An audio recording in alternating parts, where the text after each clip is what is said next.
Namaste to all the students. I am Bhavna Verma, Assistant Professor in Jyoti Vidyapeeth Women's University from Department of Science and Technology and the Faculty of FA. So today we are going to discuss on our topic that is Shannon-Fano algorithm for data compression. ठीक है, तो earlier हम लोगों ने ये पढ़ा है कि डाटा कंप्रेशन क्या है, वीडियो कंप्रेशन क्या है, इमेज कंप्रेशन क्या है. लेकिन अब हम लोग देखेंगे कि जब कंप्रेशन की बात करते हैं तो हम कह रहे हैं कि जब हम लोग जो डाटा सेंड रिसीव करने के लिए काम कर रहे हैं उसको हम लोग क्या करते हैं, कंप्रेस करते थे ताकि उसका ट्रांसमिशन ईजी हो जाए, स्टोरिंग ईजी हो जाए. तो उस कंप्रेशन के लिए बहुत सारे अलग अलग एल्गोरिदम्स है जिसके नाम हम लोग मेंशन कर सकते हैं. ठीक है, तो उनमें से एक क्या है, शेनन-फेनो एल्गोरिदम है आपकी. वो डाटा कंप्रेशन के लिए आपकी यूज़ हो रही है. तो ये किस तरह से काम करती है, किस तरह से कंप्रेशन इसमें हो रहा है, उसके बारे में आज हम इस सेशन में देखेंगे. ठीक है, तो हम लोग देख सकते हैं कि डाटा, तो सबसे पहले हम देखते हैं कि डाटा कंप्रेशन क्या है, उसके टाइप्स वगैरह क्या है ना. शेनन-फेनो कोडिंग एल्गोरिदम है क्या.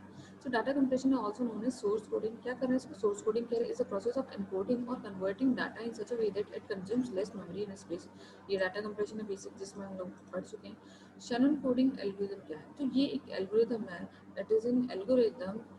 Shannon-Fano algorithm is an entropy coding technique for lossless data compression of multimedia. किसके लिए काम आ रही है, एक एंट्रोपी एनकोडिंग टेक्निक है जो लॉसलेस डाटा कंप्रेशन के लिए काम आ रही है. ठीक है ना, तो it is name after Claude Shannon and Robert Fano. ठीक है, so it assigns a code to each symbol based on their probabilities of occurrence.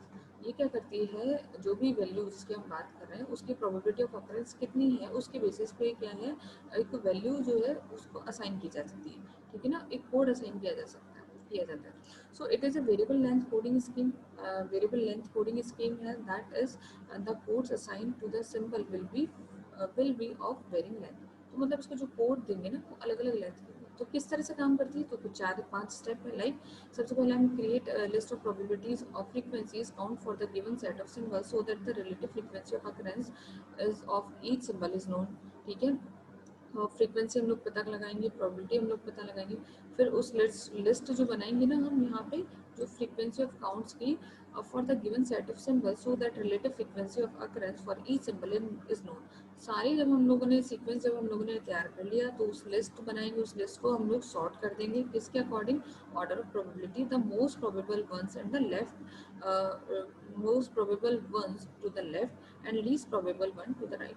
ठीक है, तो लेफ्ट टू राइट में हम लोग इसको ट्रांसफर करते हैं. ठीक है, मोस्ट प्रोबेबल कौन है, लीस्ट प्रोबेबल कौन है, उसके अकॉर्डिंग लेफ्ट टू राइट हम लोग शिफ्ट करते हैं. फिर उसको हम लोग लिस्ट को 2 पार्ट में डिवाइड करते हैं. ठीक है, और फिर और both part begins as close to each other as possible.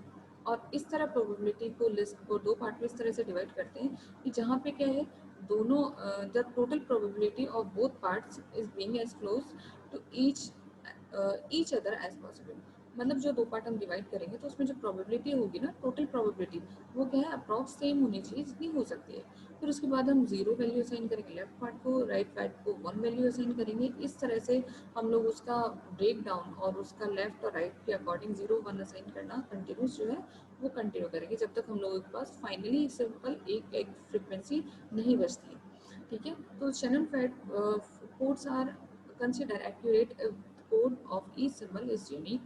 कहाँ पे code of each symbol unique होता है तो वहाँ बहुत एक्यूरेट होती है. सो गिवन, तो हम एक एग्जांपल ले लें जिसकी मदद से हम समझते हैं. यहाँ क्या करें, given task is construction codes for the given set of symbols using the Shannon Fano lossless compression technique. ठीक है, तो हमें क्या, शैनन-फेनो कोड्स निकालने हैं उस पर्टिकुलर सिंबल के लिए जिसके लिए हमें गिवन है. तो सिंबल है ABCDE है ना, यहाँ सॉर्ट है ABCD के अकॉर्डिंग. फ्रीक्वेंसी क्या देगा, 0.22, 0.28, 0.15, 0.30 एंड 0.5. ठीक है, तो ये क्या, symbol and their probability frequency. In case frequency the value can be any number. ठीक है, तो हम लोग क्या देखेंगे, उसके कंपेयर में हम लोग सबसे पहले एक छोटा सा ट्री बनाएंगे. ठीक है, फर्स्ट स्टेप हम लोगों का जो होगा, यहाँ पे हम लोगों ने ट्री बनाया ABCDE, उसको हम लोगों ने रूट्स में पता कर लिया कि उसकी फ्रीक्वेंसी क्या है. फिर सॉल्यूशन क्या करेंगे, हम एक P of X probability of X लेंगे, उस सिंबल X है जो है उसका अकरेंस की प्रोबेबिलिटी क्या है. फिर उसको अरेंज करेंगे in arrange the symbols in decreasing order of probability. तो उस प्रोबेबिलिटी की डिक्रीजिंग ऑर्डर हम लोग डिसाइड कर लेते हैं. जैसे आपने देखा, मैं देखती हूँ PD और PW, उसकी फ्रीक्वेंसी क्या है, 0.30 एंड 0.28. ये 28 है. ओके, ठीक है, तो कैसे यहाँ पे देखेंगे हम लोग, जैसे हम लोगों ने बात करी D की 0.30 एंड B 0.28. ठीक है, तो उसकी टोटल क्या होगी, total probability 0.58 and P A plus P C plus PE, P A plus P C plus PE, तो 0.22, 0.15 एंड 0.05, इनको हम प्लस करते हैं तो क्या है 0.42। तो अभी अप्रॉक्स फ्रीक्वेंसी हम लोगों के पास में ये दोनों जो है 0.58 और 0.42 अप्रॉक्स सेम आ गई है, ठीक है। तो and since the most equally split the table, तो हम लोगों ने इस टेबल को मोस्ट इक्वली बेसिस पे स्प्लिट किया है, ठीक है। तो नेक्स्ट अब हम लोगों का ग्रुप क्या है, डी और बी एक साथ, ए सी ई एक साथ, लेकिन अब हम इसको zero value one value assign कर सकते हैं। तो हम लोगों ने जिस तरह से डाटा गैदर किया है, तो हम लोग देख सकते हैं बी डी ए सी ई, तो ये अरेंज भी हो गया, बी ये आपका हो गया डी बी ए सी ई, ठीक है। सो इनपुट जो है वो जो भी हमने लिए वो सॉर्टेड हो गया अकॉर्डिंग टू देयर प्रोबेबिलिटी और फ्रीक्वेंसी। नेक्स्ट हम लोगों के पास हमने उसके अकॉर्डिंग टेबल ट्री बनाया है, ये डी बी ए सी ई, और उसकी फ्रीक्वेंसी हम लोगों ने मेंशन करी है। अब हम ग्रुप बी और डी की बात करते हैं, ठीक है। ये इस ऊपर वाले ग्रुप की हम लोग बात करते हैं 0.30 और 0.28, ठीक है। तो हम लोगों ने क्या बोला है, आप हम देख सकते हैं कि यहाँ पे डी की फ्रीक्वेंसी है 0.30, बी की है 0.28, तो इसका मतलब बी और बी की फ्रीक्वेंसी अप्रॉक्स सेम है, तो इसलिए हम लोग उसको डिवाइड कर देंगे दो अलग अलग पार्ट में, डी और बी अलग अलग, और उसको हम जीरो और वन वैल्यू असाइन कर देंगे। तो जीरो यहाँ पे हम लोगों ने यहाँ से हमने ब्रेक किया, डी बी को अलग किया, अप्रॉक्स सेम है डी और बी, ठीक है। तो पहली बात हमने यहाँ से ब्रेक किया, ठीक है। तो यहाँ पे भी हम लोग वैल्यू देंगे जीरो और वन, फिर ब्रेक करने के बाद थर्ड पार्ट में आ गया ए सी ई, ठीक है।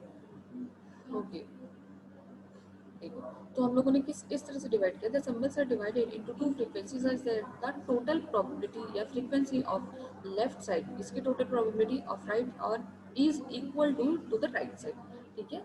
तो जिसको जो अप्रोक्स सेम हो रही है, जो हमने अर्लियर डिस्कस कर ही लिया है कि एक तो हो रही है आपका सिंपल ये 0.42 0.58, इसके अकॉर्डिंग हम लोगों ने यहाँ से ब्रेक कर दिया और दो अलग पार्ट में डिवाइड कर दिया, ठीक है। अब हम लोग ट्री बनाएंगे, यहाँ पे हम लोग इस फिगर के अकॉर्डिंग जहाँ से हम लोगों ने पहले देखा, हम लोगों ने यहाँ से ब्रेक किया, तो जीरो पार्ट में आपका डी और बी चला गया और वन पार्ट में आपका ए सी ई चला गया, ठीक है। अब हम ए सी ई ग्रुप की बात करते हैं, इस ग्रुप की। अब इस ग्रुप के बारे में हम लोग बात करें अप्रॉक्स सेम है, अब हम इस ग्रुप की बात करते हैं, ठीक है। तो हम यहाँ पे देखते हैं ए क्या है 0.22 है, और पी और सी और ई की वैल्यू 0.20 है, ठीक है। तो हम लोग देखते हैं ए की वैल्यू तो यहाँ पे 0.22 है, और सी और ई की वैल्यू अगर हम प्लस करते हैं तो 0.20 है, तो हम लोग कह सकते हैं कि इसकी प्रोबेबिलिटी अप्रॉक्स इन दोनों के सम के अप्रॉक्स इक्वल है। तो इसलिए हम लोग यहाँ पे भी फर्दर ग्रुप डिवाइड कर देंगे, किसके अंदर, ये ए अलग और ये ई सी और ई अलग, ठीक है, और उसको भी जीरो और वन को भी असाइन कर देंगे, ठीक है। फिर ये वैल्यू यहाँ से ब्रेक हो गई, अब हमारे पास ये दो का एक ग्रुप बचा। अब हम इसमें देखते हैं कि इसमें हमारे पास क्या है, सी और ई ग्रुप है, जिसमें पी ऑफ सी क्या है 0.15 और ई क्या है 0.05, ठीक है। तो ये अपने आप में ही दो ग्रुप है, अपने आप में डिवाइड होगा और जीरो और वन वैल्यू उसको असाइन हो जाएगी, जीरो सी को और ई को वन, ठीक है। तो नेक्स्ट स्टेप पे हम लोग देखेंगे, यहाँ से हम लोग फर्दर ब्रेक किया, ठीक है, जीरो और वन वैल्यू असाइन की। फिर यहाँ से भी हम लोगों ने डी और बी को, ये जो अप्रॉक्स सिमिलर फ्रीक्वेंसी के थे उसको ब्रेक किया, डी इधर बी इधर, और यहाँ से हम लोगों ने ए पार्ट से ब्रेक किया, ए अलग और सी और ई का कॉम्बिनेशन ये अलग, क्योंकि इन दोनों फ्रीक्वेंसी अप्रॉक्स सेम थी। फिर यहाँ पे हमने फाइनली जब हमारे पास दो ही बचे, तो हमने सी को और ई को फाइनली वापस डिवाइड कर दिया है, ठीक है। और हम लोग देख रहे हैं कि all symbols are continue to be divided into two till each symbol become separate. तो आप फाइनली उसको डिवाइड करोगे टू के अंदर, और जब तक कब तक करते रहो जब तक ये दो भी टूट के एक इसमें वन में कन्वर्ट नहीं हो जाते, ठीक है। तो ये डायग्राम आई होप आपको क्लियर है। फिर उसके बाद हम देखिए, हम वापस अगर हम ट्री बनाते हैं, तो ये आपके पास पूरा ट्री है जो सॉर्टेड है, यहाँ से ब्रेक हुआ डी और बी एक साइड, ए सी ई एक साइड, फिर अगेन ठीक है, यहाँ पे हमने वैल्यू साइन की जीरो, यहाँ पे साइन की वन, फिर डी और बी का ब्रेक किया, डी अलग बी अलग, और इधर हमने वैल्यू साइन की जीरो और वन, फिर फाइनली ए सी ए को हमने अलग किया जीरो से, और सी और ई को वन से, फिर सी और ई को फर्दर हम डिवाइड किया, तो सी के लिए the value for C is one and the value for E is one, the value for C is zero and E is one, ठीक है। ये तो ये the splitting is now stop as each symbol is separated, तो ये splitting stop हो गई क्योंकि सारे सिंबल सेपरेट हो गए हम लोगों के पास में। अब हम देखते हैं सबसे इंपॉर्टेंट बात कि उसके लिए क्या कोड आप असाइन करें। तो पहले हम वापस अरेंज कर लेते हैं A B C D E, ए की प्रोबेबिलिटी क्या है, बी की क्या है, सी की क्या है, हमने वापस लिख लिया। अब आप ए के लिए देखो, ए के लिए शैनन कोड है 10, किस तरह से आया, ये है आपका ए, देखो ए यहाँ पे आ रहा है, शैनन कोड इसके लिए ए यहाँ पे आ रहा है लास्ट में, तो शैनन कोड क्या है 10, पहले आया वन, देन ए के लिए जीरो, 10, ठीक है। बी के लिए क्या है 0 1, ठीक है। ये है आपका बी, बी के लिए क्या है, पहले ये आया 0 और फिर फाइनली इस बी के लिए क्या है 1। अब ऐसे आप देख लो, मान लो आपने देखा, ये आप देखो सी, ठीक है। तो सी क्या है, सबसे लास्ट में आ रहा है सी, क्या है सी के लिए, पहले आया 1, फिर आया 1, फिर यहाँ पे भी आपका सी है तो यहाँ के लिए 1, फिर यहाँ पे सी है तो यहाँ के लिए 0, तो दैट इज 1 1 0 1 1 0। ई के लिए देखो, ई के लिए ट्रिपल 1 है, कैसे आया, देखो ये ई यहाँ पे लास्ट में है, ठीक है ना। अब ये देखो ये ई है, ई यहाँ पे आ रहा है, इसके लिए क्या है 1, फिर ई यहाँ पे आ रहा है, इसके लिए क्या है 1, फिर ई यहाँ पे आ रहा है, इसके लिए क्या है 1, इस तरह से 1 1 1, ठीक है। तो इस तरह से हम लोगों ने क्या है, कुछ प्रोबेबिलिटीज निकाली, इस तरह हम लोगों ने डी की प्रोबेबिलिटी निकाली। सो अब हम लास्ट में देखते हैं the Shannon codes of the symbols based on their travels from the root node, ठीक है। तो ये हम लोगों ने एक सिंपल सी छोटी सी एक टेक्निक है जो आप यहाँ पे आपके इस डायग्राम पर फिनिश हो गई है, जिसमें हमने डिस्कशन किया कि ए सी और ई के लिए अगर हम अलग अलग कोड निकालते हैं तो अलग अलग कोड क्या है, शेनन फर्नर कोड निकालने तक की बात थी, वो हम लोगों ने निकाल लिया, इसकी वैल्यू ये होती है, ठीक है। ये भी एक कंप्रेशन टेक्निक है। I hope you understand my whole session, and if you have any, you understand my whole session where we discuss about the Shannon code and how can it be used. We have taken the example, and I hope you have clear about all the things that I have discussed in this session. And if you have any query, mention in the comment section. And this session is powered by Digital Version 2.0 Jyoti Vidyapit Women's University. Thank you for listening to me. Thank you for being here with me.